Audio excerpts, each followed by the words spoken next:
Hi guys, we are discussing the book The Rigvedic People by Acharya B.B. Lal, and in this chapter we get into the most interesting part, identification of the Sarasvati, the river par excellence, Naditama, during the Rigvedic times. In the Rig Veda, there is a reference to a large number of rivers.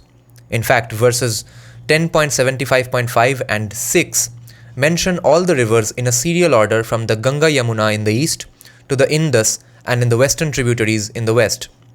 But none of the other rivers gets the celebrity status as does the Sarasvati. In verse 2.41.16, Rigveda says, it has been addressed as Ambitame, the best of mothers, Naditame, the best of rivers, and Devitame, the best of goddesses. The verse says, Ambitame, Naditame, Devitame, Sarasvati, Aprasasta ivasmasi, prasasti mamba naskridhi. O Saraswati, the best of mothers, the best of rivers, the best of goddesses, we are unknown and insignificant. Please favor us with renown. O Mother.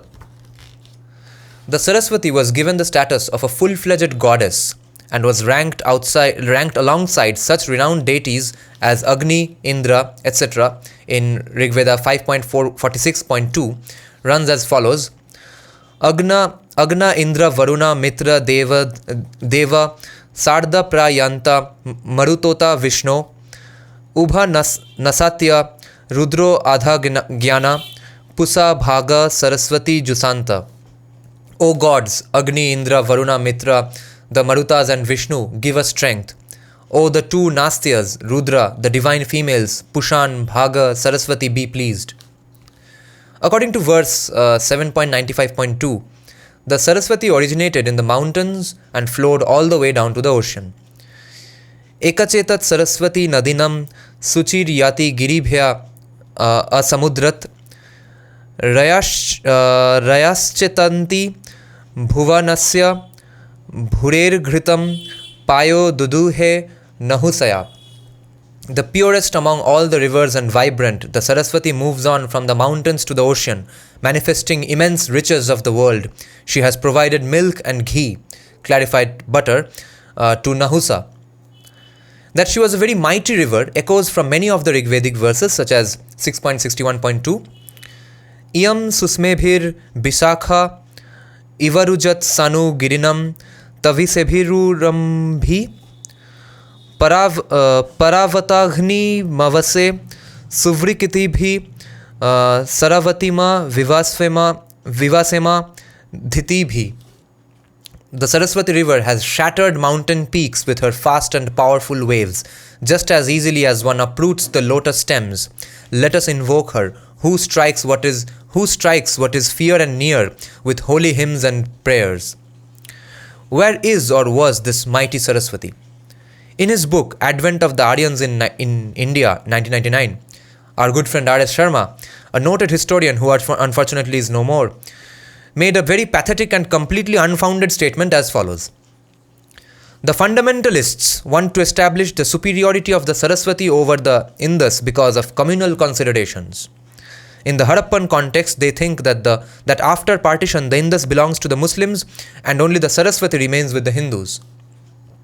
He then claims that the Helmand of Afghanistan was the Rigvedic Saraswati.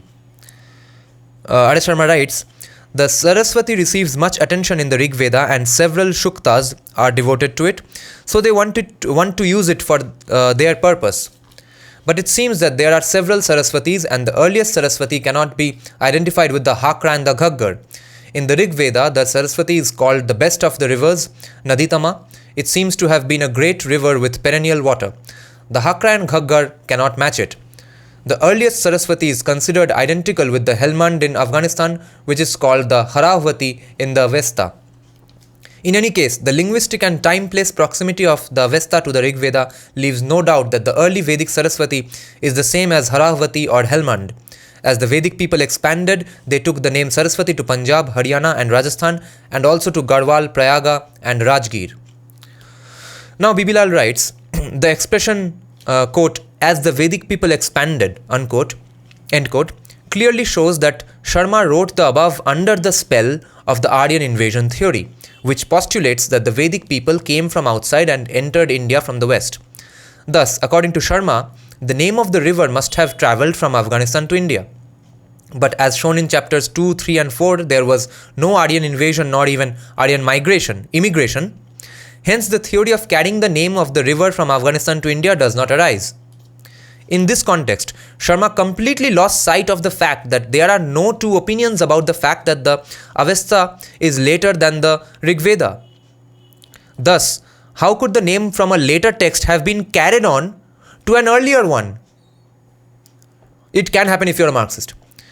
Sharma also ignored the linguistic principle that the S sound is transferable into H and not the other way round. Thus, it is the Rigvedic term Sapta Sindhu that gets changed to Hapta Hindu in the Avesta. Let us not try to misinterpret facts under preconceived wrong notions. In order to identify the Rigvedic Sarasvati, we must look at the data provided by the Rigveda itself. Verses 5 and 6 of Shukta 75 of Mandala 10 of the Rigveda enumerate all the rivers from the Ganga Yamuna in the east to the Indus and its western tributaries in the west. The first line of verse 5 runs as follows. Imam me Gange Yamune Sarasvati Sutudri Stomam Sachata Parusnya.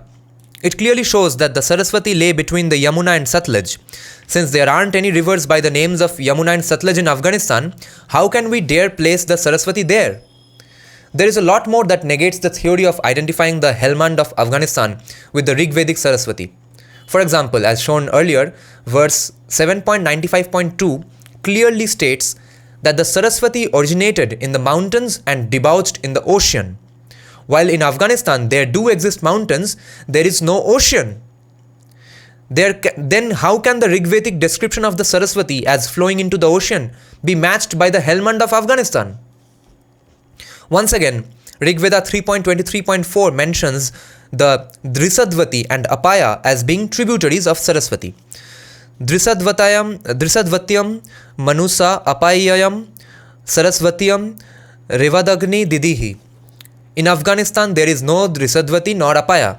Then how can the Rigvedic Sarasvati be placed over there?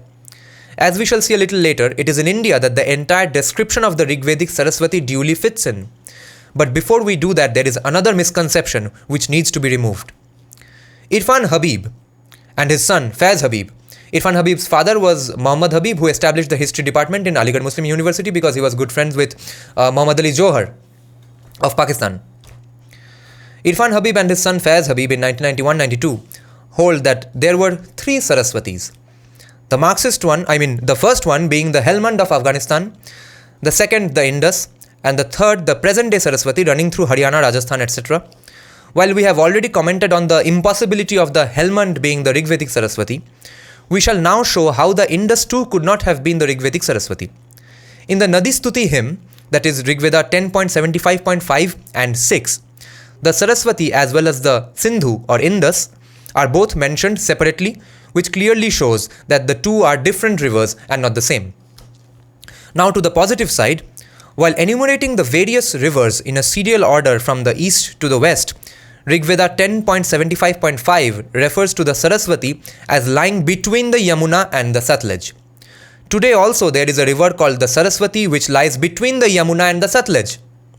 It starts at the Sivalik foothills and moving southwestwards passes by the towns of Pipli, Kurukshetra and Pehowa, all in Haryana. Considered even today as a sacred river, people go to Kurukshetra to have a bath in it. Downstream from Pehowa, it joins the Ghaggar. The combined stream going by the name of the Ghaggar flows further down but dries out near Sirsa. Thereafter, there is no water in the river but the dry bed, which you can even see on Google Maps, which is as wide as 6 to 8 kilometers at places, can be observed all the way down to Cholistan in Pakistan, where it goes by the name of the Hakra instead of Ghaggar. All through, from Haryana to Cholistan, the banks of this now dry river are studded with sites which go back to the 4th and 5th millennia BCE.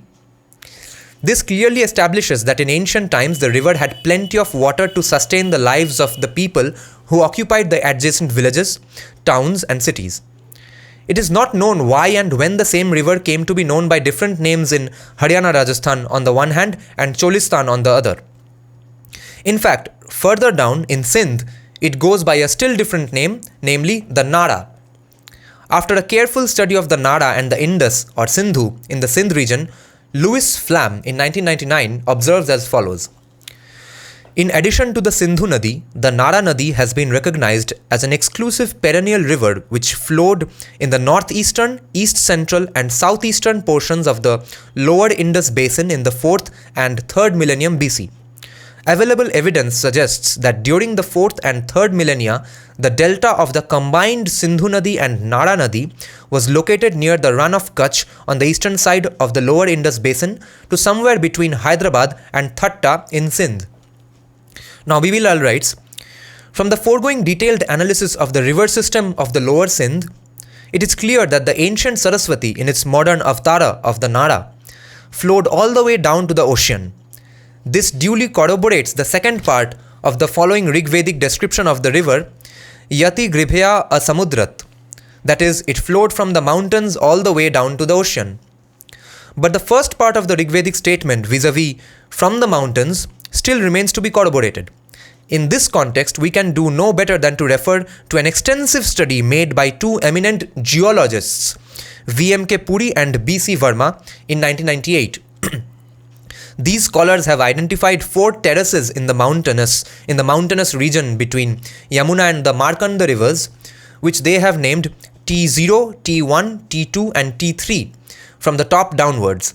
The highest of these terraces vis-a-vis T0, identified near Sandanwala, rises to a height of 660 meters above the mean sea level, MSL. It is characterized by the occurrence in it of pebbles of quartzite and metamorphic rocks.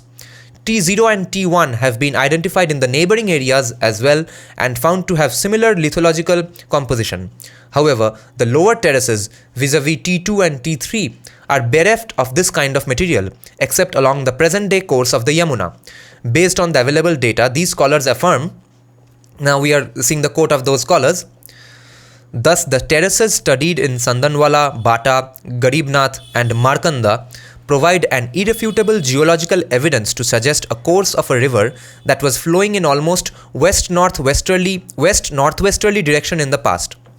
Its dimension was very large as it contained a very high discharge that traversed in its upper reaches a terrain of quartzite and metamorphic rocks.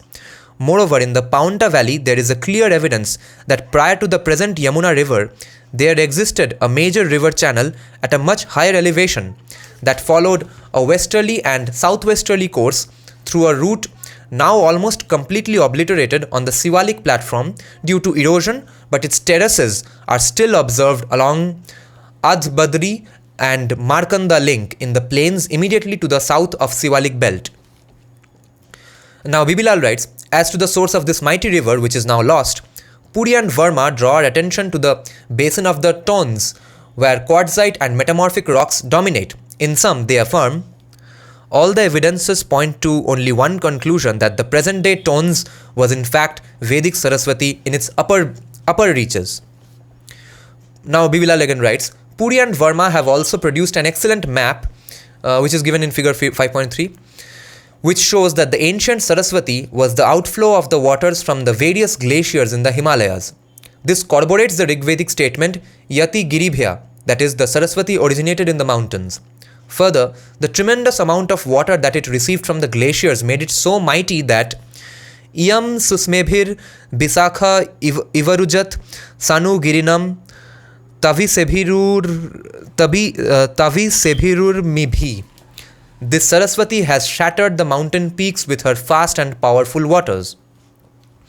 From what has been stated in the preceding pages, it must have become abundantly clear that the Rigvedic Sarasvati is to be identified with the now dry river, which goes by the names of Saraswati Ghaggar in Haryana and Ghaggar in Rajasthan, both in India, and by the names of Hakra in Cholistan and Nara in Sindh, both in Pakistan, and not with the Helmand of Afghanistan.